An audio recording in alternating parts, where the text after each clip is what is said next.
Harold Ruttenberg was originally from South Africa and began his first business selling Levi jeans. In 1977, he and his wife moved to Alabama, and he opened his first retail establishment, a sportswear store in the Century Plaza called Hang Ten Sports World, or also known as 2 Feet Ahead. Looking to escape having to pay the mall rent that charged rent based on a percentage of his profits, Ruttenberg opened Just for Feet. His first location opened in 1988 at the perimeter of the River Chase Galleria 2 years after closing his Hang Ten sports store.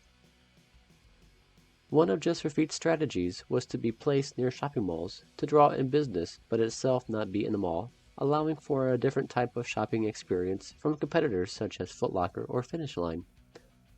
Just for Feet had unique interior including a large shopping space as well as numerous locations including areas where there was a half-court basketball area surrounded by a fence.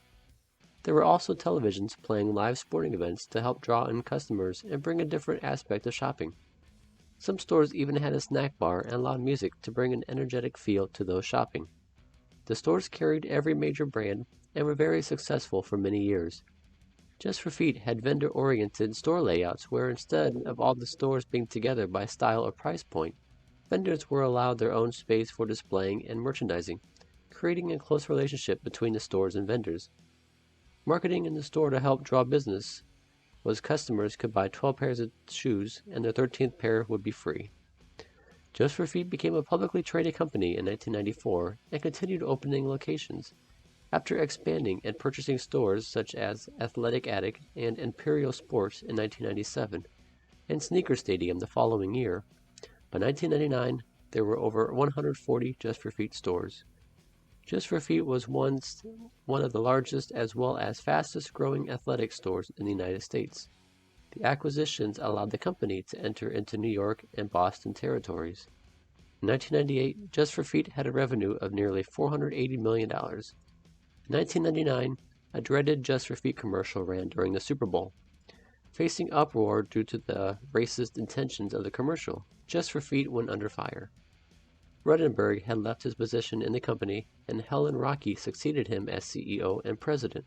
But later that year, Just for Feet missed a $12 million interest payment to creditors for their $200 million of debt, and their stocks tumbled. Soon after, Just for Feet filed for Chapter 11 bankruptcy protection in November 1999, but just 3 months later, they filed for Chapter 7 bankruptcy. Footstar Incorporated, who was the parent company of Footaction USA, purchased the Just for Feet name and leases of 70 of its stores in 2000 for $72 million. 20-plus stores continued to operate with the name Just for Feet until 2003, when Footaction themselves filed for Chapter 7 protection and closed the stores the following year. Just for Feet had a quick downfall when it seemed business was booming and the company was expanding. Unfortunately, Just for Feet went under. A large part of their bankruptcy was due to fraud amongst executives within the company. 3 executives, including President Adam Gilburn, eventually pled guilty to a scheme that was conspired where they stated their earnings were $8 million more than the actual numbers during the years of 1996 to 1998.